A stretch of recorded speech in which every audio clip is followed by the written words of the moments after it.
Seja luz para si mesmo.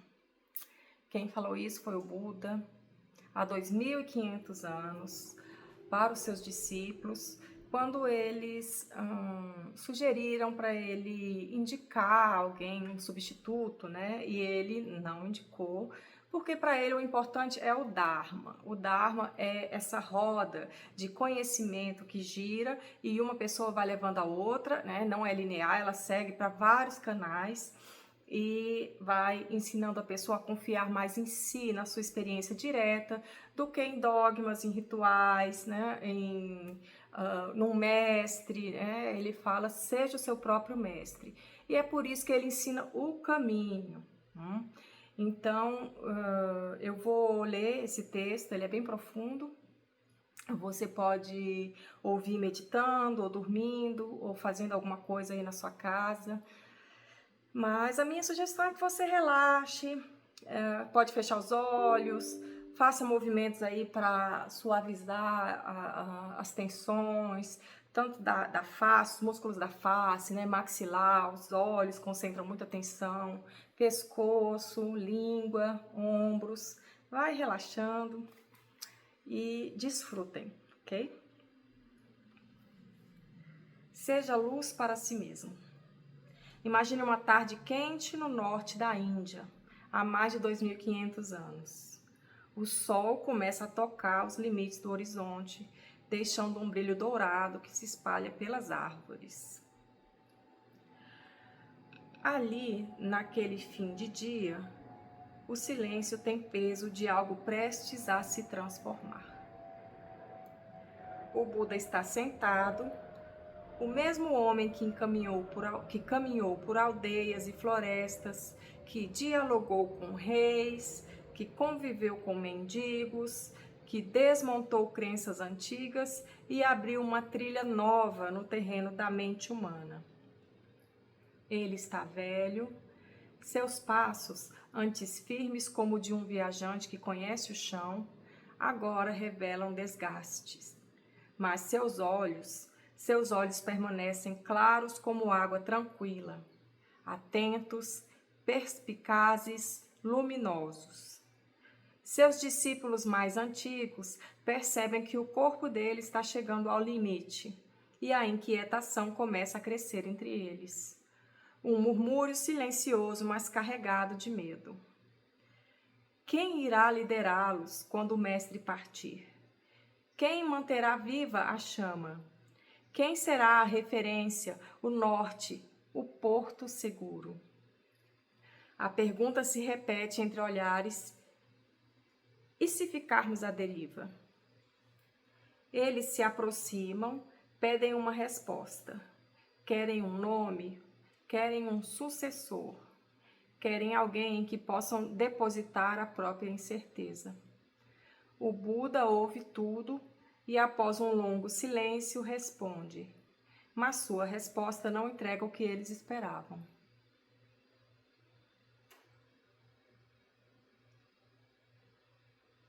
O vento desliza entre as árvores e a voz do Buda se ergue serena, firme, incontestável como a própria realidade. O que preencherá o vazio depois de mim não será uma pessoa, será o Dharma. E então ele diz, sejam luz para si mesmos, sejam refúgio para si mesmos.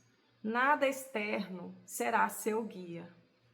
Aquelas palavras ditas por alguém que poderia facilmente consolidar uma sucessão, cortar dúvidas pela raiz, estabelecer uma autoridade futura, surgem como um terremoto silencioso. Porque elas exigem coragem, exigem maturidade, exigem que cada discípulo abandone a infância espiritual. Não haverá substituto, não haverá líder designado, não haverá alguém para carregar o peso por eles. O caminho estará onde sempre esteve, no interior de cada um. No modo como observam, no modo como compreendem, no modo como se transformam de dentro para fora. É assim que começa a história do ensinamento. Seja luz para si mesmo. Vamos voltar um pouco no tempo. Siddhartha Gautama havia nascido príncipe, cercado de luxo, protegido do sofrimento, educado para governar. Mas bastou ver a velhice, a doença e a morte para que toda a fachada ruísse. Ele deixou palácio, família, poder e partiu em busca de algo que ninguém sabia ao certo o que era. Durante 6 anos, buscou incansavelmente, submetendo-se a mestres, penitências e práticas extremas, até que percebeu que nenhum mestre poderia lhe entregar a verdade, que nenhuma autoridade poderia pôr fim ao sofrimento por ele, que a iluminação não viria de fora.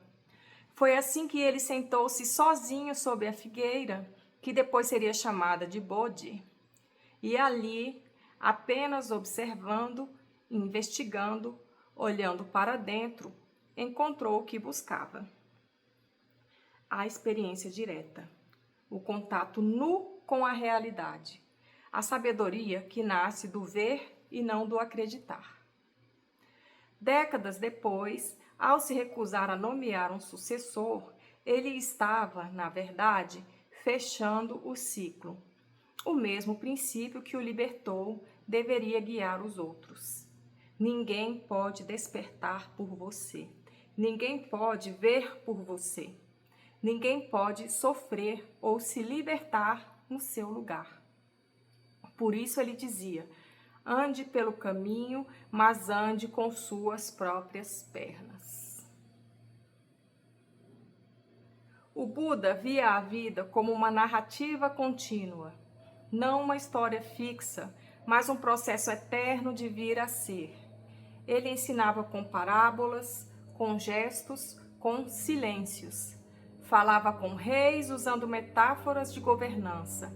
Falava com agricultores usando exemplos de sementes. Falava com monges usando imagens de rios, florestas e caminhos. Mas sempre levava tudo ao mesmo ponto. Veja por você mesmo. Imagine o Buda caminhando com seus discípulos por uma trilha poeirenta. Um deles, jovem e ansioso, pergunta: Mestre, isso que você diz é verdade? O Buda não responde imediatamente. Ele para, se ajoelha no solo e pega um punhado de terra. O que é isso? Pergunta ao discípulo. Terra, responde o jovem. Como você sabe? O aluno hesita. Eu vejo, eu sinto. O Buda então sorri. É assim com o Dharma. Não porque eu digo, mas porque você vê. Essa era a sua postura. Ele não transmitia verdades, apontava caminhos para que cada um encontrasse a sua própria visão. O Buda nunca quis que seus ensinamentos se tornassem dogmas. Temia que as pessoas os transformassem em ídolos de papel. Temia que, com o tempo, os discípulos passassem a recitar palavras que não compreendiam, repetir rituais que não penetravam na mente, defender doutrinas que não tocavam a realidade da vida. Ele dizia: melhor um único momento de compreensão real do que 1000 anos de recitação vazia. A experiência direta transforma porque ela atravessa a pele, os músculos, os pensamentos, os medos. Ele mexe com o que é profundo, não com o que é superficial. É diferente ler sobre impermanência e observar a impermanência na própria mente. Diferente ouvir sobre sofrimento e reconhecer a sua própria insatisfação em tempo real. Diferente repetir que não existe um eu fixo e perceber pensamentos surgindo e desaparecendo como fumaça. Essa diferença entre ouvir e ver, entre saber e vivenciar, é exatamente o motivo pelo qual ele dizia: não tomem minhas palavras como verdade. testem, investiguem, verifiquem. Façam de vocês mesmos o laboratório da sabedoria.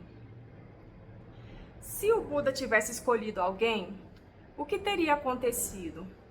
Provavelmente se formaria uma hierarquia rígida, uma linhagem centralizada em autoridade, uma estrutura que diria quem está certo, quem está errado, quem pode interpretar e quem não pode.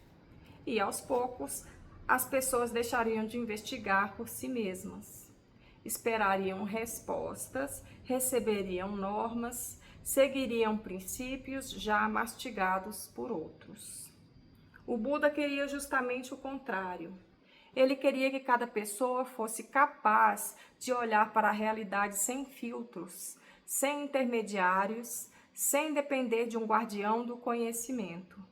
Quando ele rejeitou a ideia de um substituto, ele estava preservando o futuro do próprio ensinamento. O budismo sobreviveu por mais de 2 milênios, justamente porque ele colocou a experiência acima da autoridade. A conversa com Ananda na última noite. Há relatos de que na noite anterior à morte do Buda, Ananda, seu fiel assistente, chorava. Não chorava apenas pela partida do mestre, mas pelo medo de não estar pronto.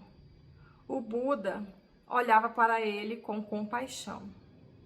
Ananda, o Dharma é claro, você não estará sozinho, você será seu próprio guia.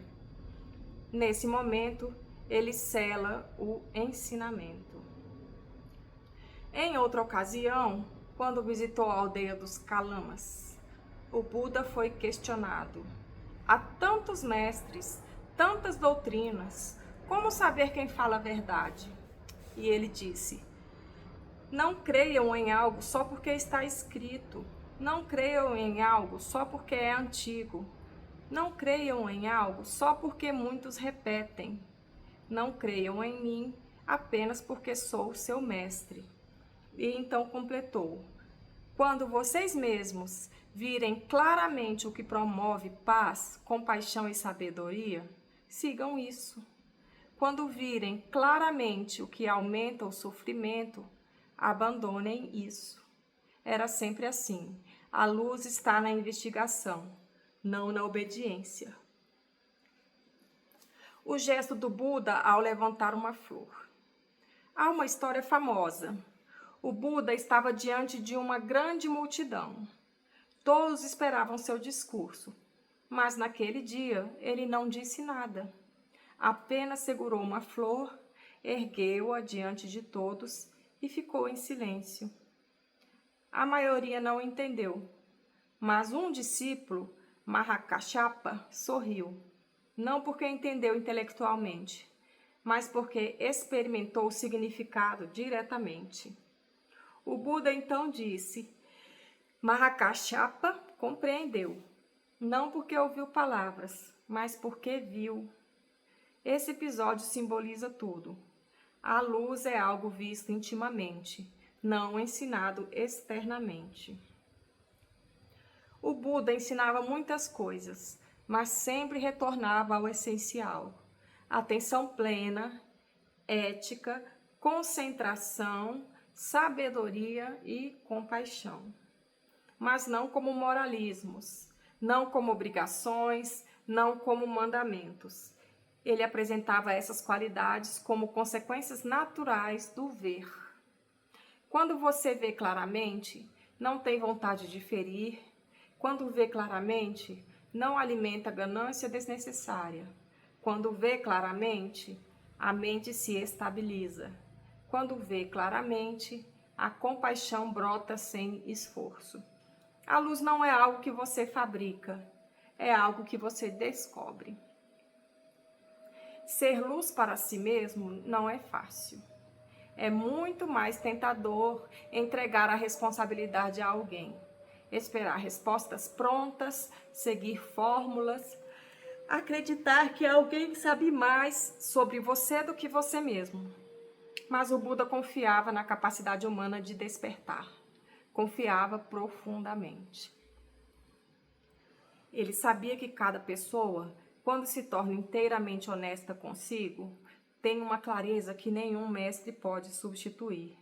Esta clareza inclui olhar para sua raiva, suas máscaras, sua sensibilidade, sua tristeza, seus vazios, suas ilusões, suas contradições, e olhar sem fugir. A luz não é conforto, é revelação, e toda revelação exige coragem. O Buda nunca negou o sofrimento, pelo contrário, o tratou como porta de entrada. Ele dizia que há um tipo de dor que destrói e outro tipo que liberta. A dor destrói quando você a evita, quando tenta se anestesiar, quando se agarra a ilusões. Mas quando você se senta diante da sua dor, quando investiga, quando entende, quando vê como ela surge e desaparece, algo dentro se ilumina. Não é mágica, é lucidez. A luz nasce quando o sofrimento é visto sem filtro, sem máscara e sem fuga. E assim, naquela tarde dourada, ao recusar um sucessor, o Buda não abandonou seus discípulos, ele os libertou. Ele sabia que enquanto alguém esperasse outro conduzir sua consciência, o caminho permaneceria incompleto. A única herança que vale é a autonomia interior. A única tradição viva é a investigação constante. O único mestre permanente é a própria experiência. A luz está no modo como você olha, nas escolhas que faz, na honestidade com que observa sua mente, na sinceridade com que percorre seu caminho. Por isso, ao final da vida, o Buda não apontou para ninguém. Ele apontou para o interior humano, para aquele lugar silencioso onde cada pessoa pode, enfim, ver o que é verdadeiro. Seja luz para si mesmo. Não é uma frase motivacional, é um chamado profundo. É um lembrete de que dentro de cada ser humano existe uma possibilidade real de clareza, não teórica, não espiritualizada, mas concreta, prática e transformadora. O Buda sabia que esta luz é um processo, um aprendizado diário, uma maturidade que se conquista com honestidade e sensibilidade. Ele confiava em cada pessoa mais do que elas confiavam em si. E essa confiança permanece viva até hoje. Porque nos momentos mais sombrios, a luz que você acende dentro de si é sempre mais firme do que qualquer luz emprestada. Essa é a herança, essa é a mensagem, esse é o caminho. A luz que o Buda pediu para você encontrar é a luz que somente você pode acender. Para você entender como se faz isso de uma forma meditativa, nós temos meditação no canal e teremos várias outras aí no porvir. Obrigada e até mais.